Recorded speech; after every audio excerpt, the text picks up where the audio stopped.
In a distant future, Earth's women were no longer the masters of their fate. They were nothing more than tools in the hands of the Izola warriors, a race of colossal, fearsome soldiers who relied on human women to amplify their strength. These warriors, giants in their own right, were bred for power, but their strength came at a heavy price, the energy of the human women they captured. And so, the women, stolen from Earth and brought to the brutal planet of Bulan, were enslaved. Their lives became nothing more than an endless struggle for survival under the oppressive, merciless rule of the Izola Empire. Jogla was one of these women, a mere servant in the heart of the Izola's military camp. She had no memory of how she arrived on Bulan, only that she was here, trapped and forced to live a life of subjugation. Every day she followed the rules: keep her head down, tend to her duties, never make eye contact with the warriors. The punishment for disobedience was swift and harsh. The camp was a place of fear, where the sound of footsteps could signal life or death. Jogla knew that to survive, she had to remain invisible, blending into the shadows of the cruel world she inhabited. But things were about to change. Jogla had been there for months, working tirelessly under the watchful eyes of the Izola warriors, when the general arrived. He was everything the rumors said he would be. His presence alone commanded respect. Towering, fierce, and utterly intimidating, the general was a leader among the Izola. His power was unmatched, and he ruled over the camp with an iron fist. The warriors feared him, and the human servants trembled at his mere gaze. No one dared to approach him, for it was said that the general had no mercy for those who dared to defy him. Yet one day Jogla found herself in his path. It started with a simple mistake, an error during her duties that caught the general's attention. It was nothing unusual for a servant to slip up, but for Jogla, it felt as though the earth itself trembled beneath her feet.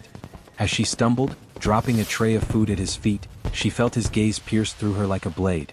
She had been taught never to look into the eyes of the Izola warriors, especially not those of the general.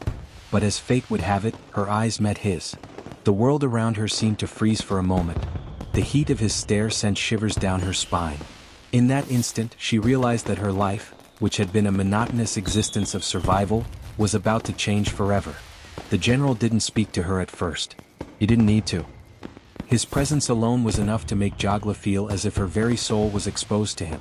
She could feel the tension in the air, thick with anticipation. Every servant in the camp knew the consequences of even a single moment of disrespect, and yet there she stood frozen, caught between the desire to flee and the inexplicable pull she felt toward him. For days, the general watched her from afar, his gaze never leaving her. She became the center of his attention, and the weight of his stare felt like a constant pressure. At first, she resisted him, keeping her distance, fearing what would happen if she gave in. But the more she tried to avoid him, the stronger his pull became. The camp became more suffocating with each passing day. The warriors were preparing for an imminent battle, and tensions between the Izola forces and their enemies were escalating. Amidst the chaos of war and the ever-present fear of death, Jogla found herself torn between submission and defiance. Should she continue to live in the shadows, maintaining her survival at all costs? Or should she submit to the general's advances and risk losing everything she had fought so hard to protect? As the days passed, their interactions became more intense. The general's behavior shifted. At first he was cold, distant, and commanding, but something changed. There was a vulnerability in his eyes that Jogla had not expected to see. Slowly, she began to notice cracks in the armor of the mighty warrior.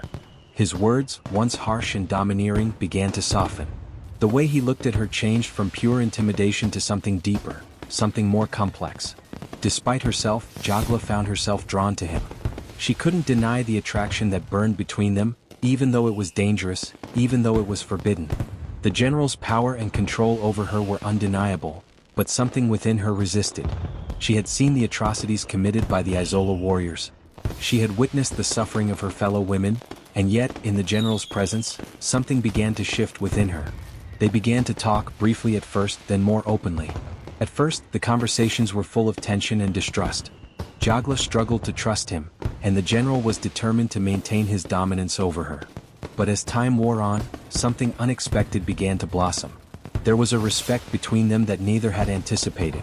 For the first time, Jogla saw the general not as a ruler, but as a man with his own burdens, his own struggles. The walls he had built around himself slowly began to crumble. It wasn't easy. Trust is a fragile thing, especially in a world where survival means doing whatever it takes to stay alive. But amidst the brutality of Bulan, something tender began to grow. It was a slow burn, a love that began not in passion, but in the shared understanding of each other's pain. The warriors of Izola continued to prepare for battle, but in the shadows of the camp, Jogla and the general's bond deepened. They became more than just master and servant. They were two people caught in the storm of a war that threatened to destroy everything they knew. Their relationship was full of passion, but it was also full of vulnerability. Every moment they shared felt like a battle of its own, one that was fought not with weapons, but with emotions, with trust, and with the courage to let go of the walls that had once defined them. Then the unthinkable happened. The Izola warriors found themselves surrounded by enemies. The final battle was upon them, and everything they had fought for hung in the balance. The general, once an immovable force, now found himself at a crossroads. In the chaos of the battlefield, with lives hanging in the balance, he had a choice to make. Would he continue to uphold the oppressive system of the Izola Empire, or would he stand with Jogla, the one woman who had awakened something within him he could no longer ignore? The decision was agonizing, but in the end, the general made his choice. He turned against his own people, breaking the very system that had created him. In that moment, Jogla's quiet defiance became the catalyst for a revolution, a rebellion that could change the fate of not just the Izola Empire, but of every human woman who had been enslaved. As the battle raged on, Jogla and the general fought side by side, not as master and servant, but as equals. Their bond was no longer about survival, it was about something far greater. It was about freedom, about love, and about the power that comes when two souls, broken and battered, find strength in each other. No matter how dark the world may seem, no matter how oppressive the circumstances, love has the power to transform even the most hopeless situations. In the deepest struggles, when survival seems impossible, it is the human spirit's capacity for connection and understanding that can lead to a revolution, both within ourselves and in the world around us.